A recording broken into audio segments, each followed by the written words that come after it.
Hi, this is Rhiannon, and I'm here to tell you a story.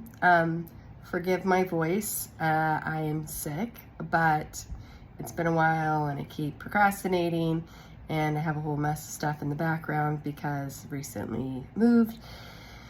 But I just had to get on and share. So, I was listening or like flipping through reels earlier today, and I came across this one that was a throwback to different songs from the past, and it like kind of sent me down a rabbit hole of listening to music while working this afternoon. Different songs from the early 2000s and before that with different Christian rock, and it was a total memory lane sort of thing. So I've been blasting this music all afternoon, and getting my work done, all that good stuff. But it was funny because I know I've mentioned before, but music has always played a really pivotal role, integral into my life, and there's definitely a soundtrack throughout my life, different songs telling different stories and rally cries. And so listening to these different albums, and just reminiscing of the victories and the war wounds that I've acquired over time has really been kind of amazing. A great way to spend the afternoon. And also a whole new playlist of rally music for workouts and all the rest of that. So I don't know if you're like me and you have a similar soundtrack situation going on, but it's so amazing how much music can change your mood and disposition. And I can like vividly think of all the different times that I heard these different songs, where I was at, who was there with me, what that experience was like. And so it's funny because I'm really kind of guarded about who I allow to participate in musical experiences with me. So like going to a concert or what have you, I'm really discerning about who I would go to a concert with. And it's always like a really special situation because I don't want to look back at some point on that memory with kind of a cringe of, oh, why were they there?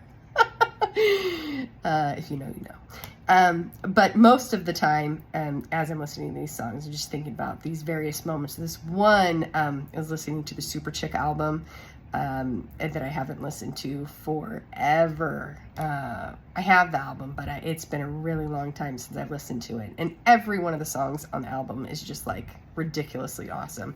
If you haven't heard it, it's like Girl Anthem all day long. But, guys, you could enjoy it as well.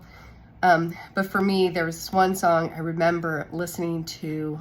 I was laying in the middle of a field. It was downpouring monsoon, and I was just blasting this song.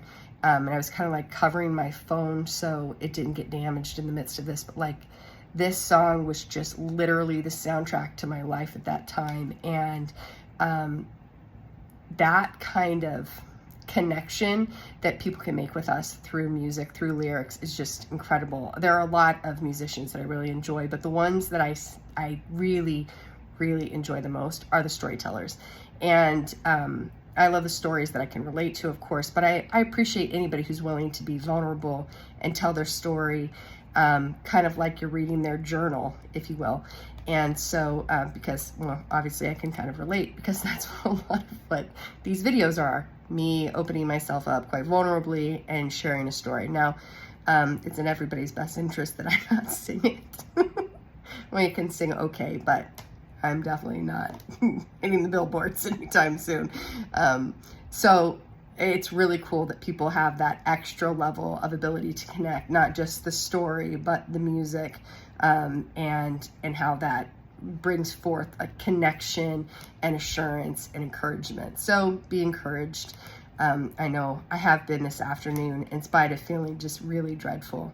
And honestly, getting a cold in the summer is like one of the most miserable things, because you just want to like cuddle up, and all of your favorite cuddly feel better things, like even hot tea sounds like, punishment of some sort. I know I would feel better if I drank it, but I don't want to, because it's 115 degrees, and adding hot tea to a 115 degree day is like stupid.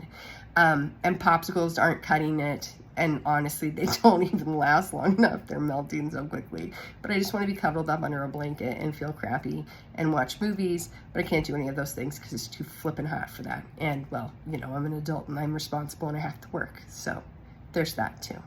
Anyways, I hope you're feeling great. Missed you not being on here. I promise to get better about this. I say that every time. It's been a stretch, but I really am intentionally trying to rally back to normalcy, and get myself all put back together, including all of the stuff behind me. So anyways, I'll talk to you soon. Come back again. I'll tell you another story. Thanks.